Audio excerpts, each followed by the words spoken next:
I think I'm going to take a slightly bigger picture view, Avril, with you first, and ask, is Liz Truss trying now to drum up support from the likes of the 1922 committee and going on a charm offensive?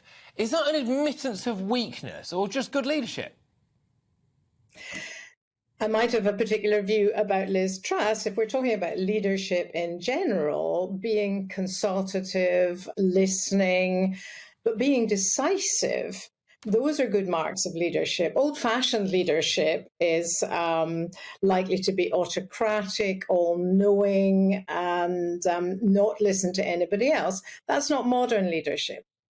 However, you do have to have that deciding factor so that you know what you're doing, but you're aware of all the consequences and all the other opinions.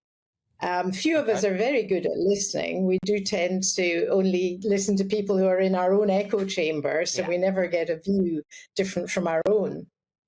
So what you're saying there, Avril, and we'll return to this, is that my own personal style of leadership, which is brutal, tyrannical, shouting, that's not modern enough. Well, we'll have to revisit that in my next meeting. Well, but it's not effective. Let's just say it works while you're in the room shouting. The jury's out on that. I'm still here. Okay, that's all I'll say. Sunil, thank you very much. Sunil, I'll come back. I'll come over to you now.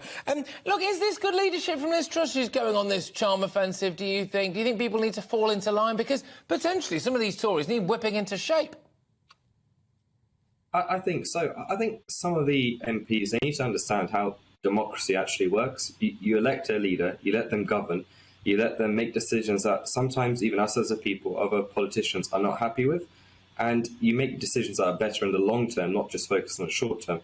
We just removed a leader with, who had the highest majority in over 30 years over a birthday cake. We now have a new one. I think it's a time for a lot of these MPs and some of the sort of elites involved to almost put up and shut up. And you know what? If you don't like her policies in 2 years, you can vote her out. That's how democracy works. Instead, I think we're seeing a lot of people throwing their toys out the pram, murmuring on social media, journalists sort of bombarding all of their thoughts. I kind of want our leader to ignore the noise around her and actually lead. And I think some of these MPs need to start to think maybe these policies may not be so great to their electorate right now. But the whole point is you have an election in 2 years' time, and they need to be more concerned about that as opposed to today. Yeah, and Avril, I'll throw it back to you, because my concern for Truss would be that if she shows that if you lobby her hard enough, she'll just change her mind and do whatever you want, then why wouldn't you keep doing that? This is the cabinet who'd be in control and not our actual Prime Minister. Yeah, and that's where I say you need to have a strong character and be decisive, but still listen. The question was about whether listening was good in leadership, and it certainly is. But you've got to then have that strong leadership that shows that you do know what you're doing, if you do know what you're doing.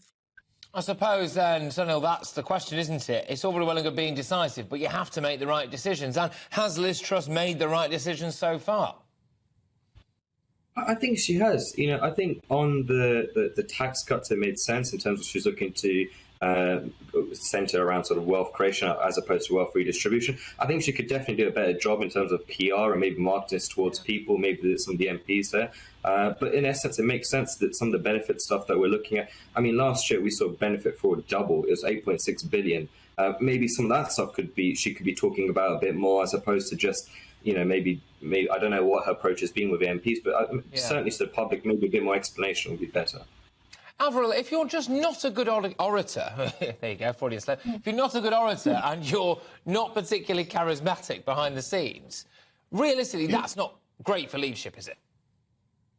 No, but charisma is really interesting, because when people ask us, can you teach leadership? We will always say yes, but people will often say yes, but you can't teach charisma. And we researched charisma, and what people came up with when they were describing charismatic leaders, they always said, this person listened to me. They hung on my every word. I've heard people say that of Margaret Thatcher, for instance. Somebody who would never have voted for her knew that in the instant that she was with him, she only listened to him. And she derived a great deal of information by listening deeply to people. So charisma can be taught, as can good public speaking and good use of hand gestures and things, which interestingly, lots of politicians don't seem to ever pay attention to.